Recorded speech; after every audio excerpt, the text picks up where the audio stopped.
Oh, good morning. Just a few items of just talk about today, just quickly. Um, firstly, gas. Gas.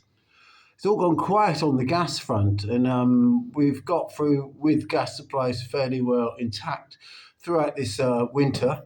And I can speak for where I live. We've had a very mild winter, which has been good, which means my coal stocks and my wood stocks have lasted really, really well.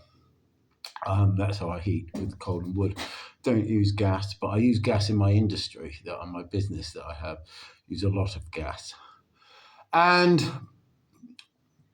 but with the American attack on Nord Stream, well, Joe Biden's attack on Nord Stream 1 and Nord Stream 2, the gas supplies in Europe are not being replenished.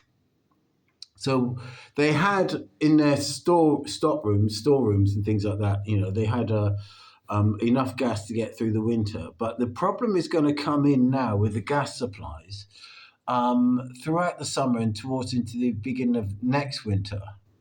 We are going to see a shortage of gas unless something really, really radical happens, which I can't see happening at all, actually, because it's almost like a physical impossibility. The gas prices are going to go through the roof, and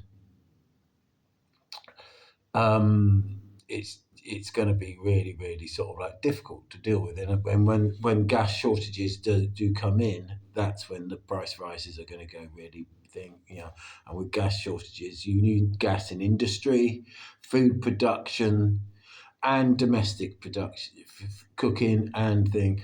So watch that space. The gas thing will rear its ugly head. It's all gone quiet at the moment, but the gas thing will rear its ugly head in the next few months. Predictions. Okay. China. Something you probably wouldn't have heard on the mainstream media, actually, or on the BBC or ITV or anything like that in this country, or CNN in America or anything like that, is President Xi from China is requested a meeting with Zelensky. Now, they're basically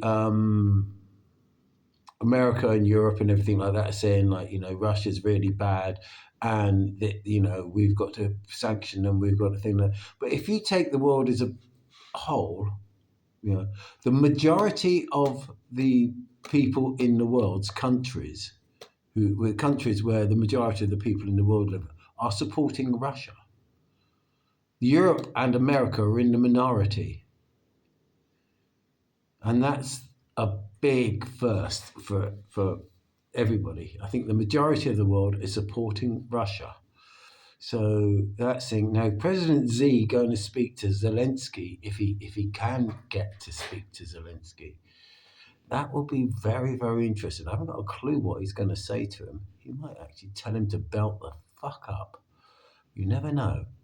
You never know. The other thing is North Korea and South Korea. I wouldn't be surprised over this year, if they're in a sort of like almost like a moment like we had in East Germany, in West Germany when they joined again. I wouldn't be surprised if that doesn't happen. The reason why I'm saying this is because South Korea has very, very, very good ties with China. And China has very, very good ties with North Korea.